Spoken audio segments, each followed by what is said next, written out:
Terima kasih pemirsa, masih di Cawisan Ceramah dan Tausiah Agama Islam, masih bersama Cik Ical dan juga Al-Ustadz Abdul Haris Ridho LC. Dan tentunya kalau pemirsa PAL TV masih bertanya-tanya, suasana kita hari ini dan juga konsep dari Cawisan ini agak sedikit berbeda. Tentunya pemirsa lagi nyaksike bahwasanya Cawisan lagi ada di outdoor. Bersama Ustadz, tentunya kita lagi ada di Taman Wisata Puntikayu. Alhamdulillah suasana yang luar biasa, suasana yang adem. Tentunya seadem tema kita hari ini. Seger makanya. Seadem tema kita hari ini bahwasanya Al-Quran itu harus menjadi hidup kita, jantung kita, jantung dalam kehidupan. Dan juga tentunya pada hari ini masih tetap di tema Living Quran, yaitu hidup bersama Quran. Kalau tadi Ustadz sudah banyak nerangke tentunya tentang soal bagaimana penerapan kita dari Quran ini dewe untuk supaya tentunya hidup kita terarah, iman kita terjaga.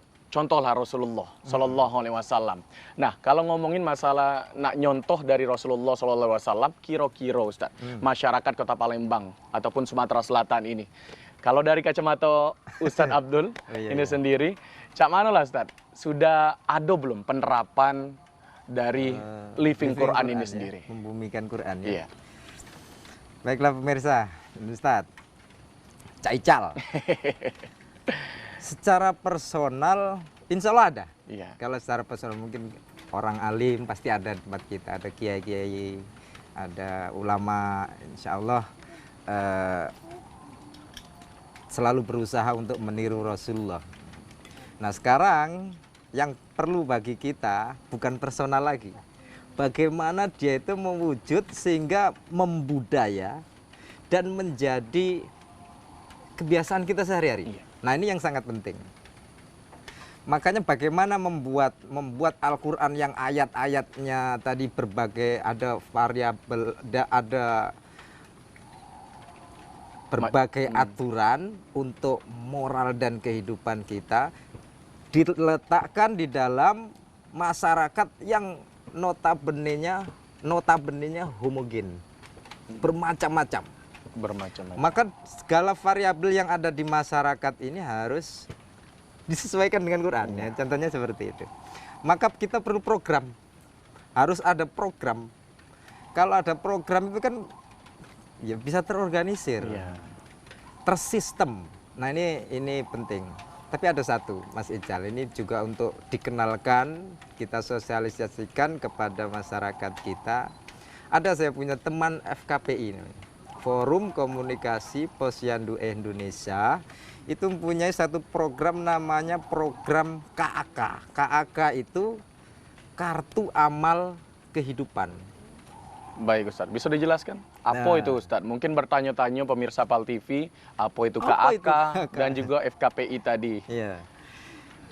Langsung ke KAK-nya aja ya. Nah, KAK itu Kartu Amal Kehidupan itu seperti ini, konsepnya ya. Konsepnya itu adalah ada masyarakat sejahtera, oke? Ada masyarakat prasejahtera. Gimana mensinergikan mereka? Harus ada jembatan. Supaya nyambung, Ustadz, ya? Kita balikkan dulu. Objek kita siapa? Objek kita adalah masyarakat prasejahtera. Masyarakat prasejahtera itu posisinya seperti apa sih kondisinya? Kondisinya itu seperti ini. Ada satu ayat dalam Quran, surat An-Nisa ayat 75. Auzubillahi minasyaitonirrajim. Wa ma lakum la tuqatiluna fi sabilillahi wal mustad'afina minar rijali wan nisa'i wal wildani alladzina yaquluna rabbana. Selanjutnya ya. Di masyarakat itu ada orang-orang lemah. Apa kita nyebutnya biasa orang lemah? Lansia lah umumnya, lansia. Yang kedua, wanita. Wanita-wanita itu lemah. Wanita yang paling lemah siapa? Ibu hamil, bener nggak? Yang ketiga wildan. Wildan itu anak-anak. Anak-anak paling lemah siapa? Balita, bener nggak? Ada lansia, ada ibu hamil, ada balita. Surat An-Nisa ayat 75. Mereka ini kalau terzolimi, mereka akan berdoa kepada Allah. Rabbana, ya Allah, mengapa engkau tidak mengeluarkan kami dari desa ini, dari dusun ini, dari wilayah ini yang penduduknya zolim. Artinya nanti kalau ada penduduk zolim, tidak peduli sama 3 kelompok ini, kalau mereka berdoa tadi bisa terjadi hal-hal yang tidak kita inginkan. Bisa azab, bisa musibah, bisa bencana. Nah ini harus diayomi ketiganya. Dan kelompok 3 ini, itu adanya di mana? Lansia, ibu hamil, balita adanya di mana? Pernah dengar? Belum, Ustaz.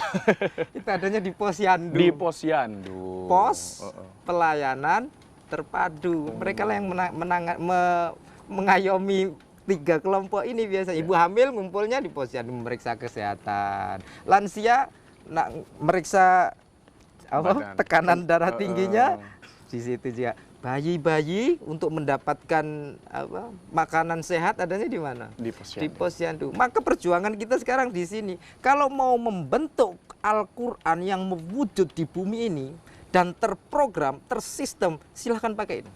Saya senang itu. Program kawan-kawan FKPI. FKPI. KAK. Nanti silahkan dihubungi. Di bawah ini kalau ada. Ada nggak kira-kira? Iya. Jadi memang dari yang penjelasan Ustadz tadi, bahwasanya yang FKPI dan juga beberapa poin yang sudah Ustadz sampaikan tadi, ini memang menerapkan sistem dari Living Quran. Living Quran. Living Quran. Living Quran. Dan tentunya ada bahasanya itu jihad itu tidak harus berperang. Betul sekali. Betul sekali Ustadz. Jadi selain kita jihad itu berperang, kita juga bisa membantu masyarakat luas. Itu juga termasuk jihad bukan Ustadz? Sangat jihad itu. Salah satu contoh surat An-Nisa ayat 9-nya. Wal yakhshalladzina law taraku min khalfihim dzurriyyatan dhi'afan. Dan hendaklah orang-orang itu takut kalau meninggalkan generasi setelahnya jadi lemah. Kalau kita orang-orang tua takut generasi setelahnya akan lemah, maka apa yang dikerjakannya? Jangan sampai generasi setelah kita lemah. Lemah itu di mana? Bisa lemah fisik, bisa lemah IQ, bisa lemah pendidikan. Nah, itu harus kita perhatikan. Adanya di mana? Dimulai dari raga pasti. Di raga itu adanya di posyandu, dikasih makanan sehat. Jangan kita telantarkan anak kita, tidak peduli. Bahkan bukan hanya, jangan kita anggap hanya orang yang tidak mampu, yang tidak peduli dengan anaknya. Orang kaya juga banyak. Berarti kesehatan itu harus dijaga dengan harus Ustadz, dijaga. Ada pepatah Ustadz ngatoko di dalam tubuh yang sehat terdapat jiwa yang kuat. Berarti dan ada lagi cita-cita para pendiri bangsa ini. Ingat nggak lagu Indonesia Raya? Bangunlah jiwanya, bangunlah badannya. Klop. Guru ngaji silahkan bangun jiwanya.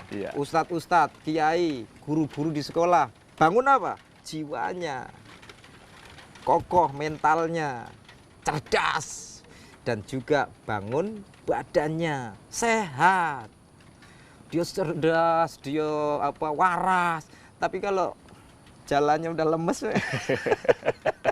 ya nggak bikin semangat hidup itu. Iya, berarti kita harus jago mulai dari orang-orang lemah yang sudah Ustadz sebutkan tadi, mulai dari kita jihadnya di situ. Ibu-ibu hamil, anak-anak, dan juga lansia.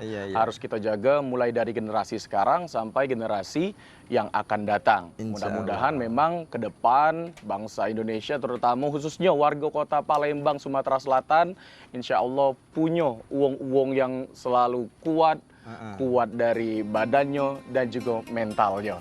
Dan tentunya pemirsa PAL TV, itulah tadi penjelasan dari Al-Ustadz Abdul Haris Ridho LC, dan tentunya kita bakal balik lagi setelah pesan-pesan yang berikut ini. Tetap di Cawisan Ceramah dan Tausiah Agama Islam.